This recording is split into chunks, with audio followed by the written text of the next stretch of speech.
പത്മജ വേണുഗോപാൽ ബി.ജെ.പിയിലേക്ക് എത്തുന്നു എന്നുള്ളതാണ് ഇന്നത്തെ ഏറ്റവും പ്രധാനപ്പെട്ട രാഷ്ട്രീയ വാർത്ത. വൈകിട്ട് ബി.ജെ.പി ആസ്ഥാനത്തേക്ക് പത്മജ വേണുഗോപാൽ എത്തി അംഗത്വം സ്വീകരിക്കുമെന്നുള്ളത് സ്ഥിരീകരിച്ചു കഴിഞ്ഞു. കോൺഗ്രസ് ആണ് തന്നെ ബി.ജെ.പി ആക്കിയത് എന്ന് പത്മജ പറയുന്നു. പത്മജ വേണുഗോപാൽ ബി.ജെ.പിയിൽ എത്തുന്നത് കേരളത്തിലെ കോൺഗ്രസിനെ സംബന്ധിച്ചിടത്തോളം വലിയ തിരിച്ചടിയാണ്. ലീഡറിന്റെ മകൾ കെ മുരളീധരൻ എം.പിയുടെ സഹോദരി എന്നതിലുപരി കൃത്യമായ രാഷ്ട്രീയ നിലപാടുകൾ പിന്തുടർന്ന പത്മജയുടെ ചുവടുമാറ്റം എന്തു പറഞ്ഞ് കോൺഗ്രസ് പ്രതിരോധിക്കുമെന്നാണ് രാഷ്ട്രീയ കേരളം ഉറ്റുനോക്കുന്നത്. കോൺഗ്രസിന്റെ എക്കാലത്തെയും മുൻനിര നേതാവ് കെ കരുണാകരന്റെ മകൾ, കേന്ദ്ര ഫാസിസ്റ്റ് ഭരണത്തിനെതിരെ ഏറ്റവും ശക്തമായി പ്രതികരിക്കുന്ന കെ മുരളീധരന്റെ ഏക സഹോദരി. ഈ വിശേഷണങ്ങളെയെല്ലാം അപ്രസക്തമാക്കുന്ന വാർത്തകളാണ് പുറത്തുവരുന്നത്.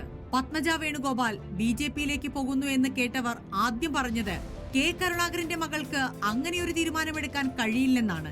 വൈകിട്ട് ഫേസ്ബുക്ക് പോസ്റ്റ് വന്നതോടെ ഇക്കാര്യം സ്ഥിരീകരിച്ചു. പക്ഷേ രാത്രിയോടെ കാര്യങ്ങൾ കൈവിട്ടു.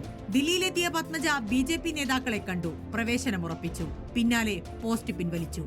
കോൺഗ്രസിൽ അർഹമായ പ്രാതിനിധ്യവും അംഗീകാരവും ലഭിച്ചില്ല എന്നാണ് പത്മജയുടെ പ്രധാന പരാതി. കുറച്ചധികം നാളുകളായി കോൺഗ്രസ് നേതൃത്വവുമായി പത്മജയ്ക്ക് അഭിപ്രായ ഭിന്നതകളുണ്ട്. കരുണാകരന്റെ മകളായിട്ടും പരിഗണന കിട്ടിയില്ല എന്നാണ് പരാതി. 2001 മുതൽ പത്മജ സജീവ രാഷ്ട്രീയത്തിന്റെ ഭാഗമാണ്. KTDC ചെയർപേഴ്സണായിട്ടായിരുന്നു തുടക്കം. 2004 കോൺഗ്രസിന്റെ ഉറച്ച സീറ്റായ മുകുന്ദപുരത്ത് മത്സരിക്കാൻ അവസരം ലഭിച്ചു. ജയിക്കാനായില്ല. പിന്നീട് 2016 2021 തൃശൂരിൽ നിന്ന് നിയമസഭയിലേക്ക് മത്സരിച്ചുവെങ്കിലും തോറ്റു.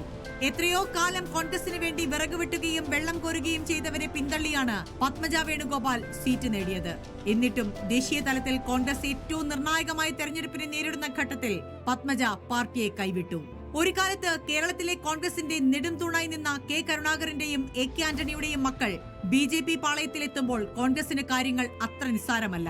എന്ത് അഭിപ്രായ ഭിന്നതയുടെ പേരിലാണെങ്കിലും ബദ്ധവൈരികളെന്ന് ചാപ്പകുത്തിയ ബി.ജെ.പിയിലേക്കുള്ള ചുവടുമാറ്റം പ്രതിരോധിക്കുക അത്ര എളുപ്പമാവില്ല.